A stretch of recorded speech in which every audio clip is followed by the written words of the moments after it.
ఇక్కడ press meet ఎందుకురా అంటే ఇలాంటి మోసపూరితమైన ధర్నాలు చేసే నాయకుల మాటలు వినబాకండి యానాది ప్రజల్లారా, యానాది ముద్దు బిడ్డల్లారా అని చెప్పడానికి. ఎందుకంటే నిజమైన నాయకులు పోరాడం, రాష్ట్ర గవర్నమెంట్కి విన్నవించుకున్నాం, వాళ్ళు ససేమేరా వద్దు మేము జరగలేదని చెప్పలేదు, వాళ్ళు ఇస్తామని చెప్పారు, సమాలోచనలు జరుగుతున్నాయి. ఈ వద్దు యానాది కార్పొరేషన్ ఇవ్వడానికి రాష్ట్ర ఎన్డీఏ కూటమి సిద్ధంగా ఉంది. ఇది తెలుసు కేసీ పెంచలేకి. కాకపోతే డ్రామా పేరు రావాలి కదా, డబ్బులు సంపాదించాలి, నెక్స్ట్ ఏ ప్రోగ్రాం చేయాలి, తర్వాత ఏం ప్రోగ్రాం చేయాలి, డబ్బుల కోసం ఏం ప్రోగ్రాం చేయాలనే ఆలోచనలో ఉండే వ్యక్తే ఈ కేసీ పెంచలయ్య. ఎక్కువ మాట్లాడితే కేసీ పెంచలయ్య యానాదా, చెంబేటి ఉష యానాదా, దీని మీద కూడా కేసులు వేస్తున్నాం, దీని మీద కూడా విచారణ జరుగుతున్నాయి. ఈ రోజు దింతటితో కాదు, అతను చేస్తుండే మోసాలు, నేరాలు, ఘోరాలు ఇవి అంతా కాదు. చీటింగ్ కేసులు ఉన్నాయి, అటెంప్ట్ మర్డర్ కేసులు ఉన్నాయి, మోసపూరితమైన కేసులు ఉన్నాయి, మోసం చేసిన కేసులు ఉన్నాయి, దగా చేసిన కేసులు ఉన్నాయి, కొట్టిన కేసులు ఉన్నాయి, గుండా కేసులు ఉన్నాయి, అతను ఎక్కడి నుంచి వచ్చారో కేసులు ఉన్నాయి. అమ్మాయిల కేసులు అంటే చిన్నగా కాదు, చెప్పకూడదు. ఇది ప్రెస్ మీటు. రెండోది ఏంటంటే గౌరవమైన ఆలయం మారేది.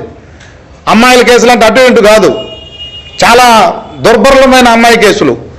ఇంత నీచమైన జీవితాన్ని తుది మెరుగుల కోసం, నేను నాయకుడు అనిపించే కోసం ఇలాంటి ధర్నాలు విజయవాడలో చేయడం జరుగుతుంది. నిజమైన నాయకులు ఎవరన్నా ఉంటే చెప్పను, దానికి మేము కూడా అంగీకరిస్తాం, వాళ్ళతో కూర్చొని పోరాటం చేస్తాం, వాళ్ళతో కూర్చొని మేము కూడా ధర్నాలు చేసి మళ్ళా ప్రశ్నిస్తాం. ప్రశ్నించేదానికి ఏముంది, ఇస్తామన్న దాన్ని మనం ఇంక ప్రశ్నించకూడదు. మేము ఇవన్నీ రాష్ట్ర గవర్నమెంట్ గత గవర్నమెంట్ ఇస్తామని చెప్పింది, గత గవర్నమెంట్ ప్రబలోలు పెట్టింది, ఇచ్చిందా? ఇవ్వలేదు. ఈ గవర్నమెంట్ ఇస్తామంటుంది, ఇచ్చే సమాలోచన ఉంది, దాని ప్రపోజల్ పెట్టారు. మరి ఎందుకు ఇంత రాదాంతం?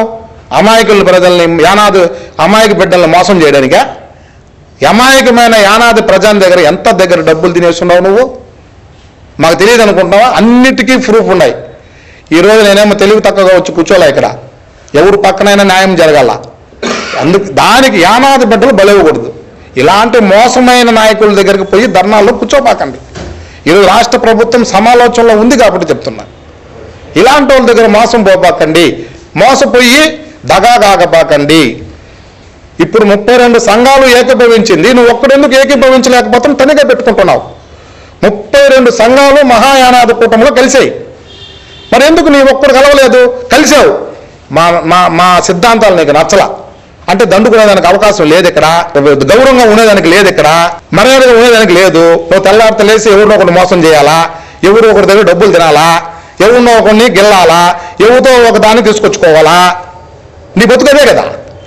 ఇక్కడ 32 సంఘాల్లో కుదరపోయి మేము 32 సంఘాలు 3 దగ్గరలో పెట్టాం, చిత్తూరులో పెట్టాం, తిరుపతిలో పెట్టాం, నెల్లూరులో పెట్టాం, చంద్రబాబు నాయుడు దగ్గర తీసుకుని, లోకేష్ బాబు దగ్గర తీసుకుని వాళ్ళు ఓకే రైట్ ఇస్తున్నాం అంటున్నారు. మరి నువ్వెందుకమ్మా మా కౌటంలో నువ్వెందుకు కలవాలా? నువ్వెందుకు యానాది సంక్షేమం అని చెప్పి పేరు పెట్టుకొని దగా చేస్తున్నావు, మోసం చేస్తున్నావు? ఏ యానాది సంక్షేమ సంఘంలో చాలా మంది ఉన్నారు మీ నాయకులే, మీ నాయకుల దగ్గరే చెప్పిస్తా నువ్వు మంచోడుగా కాదని.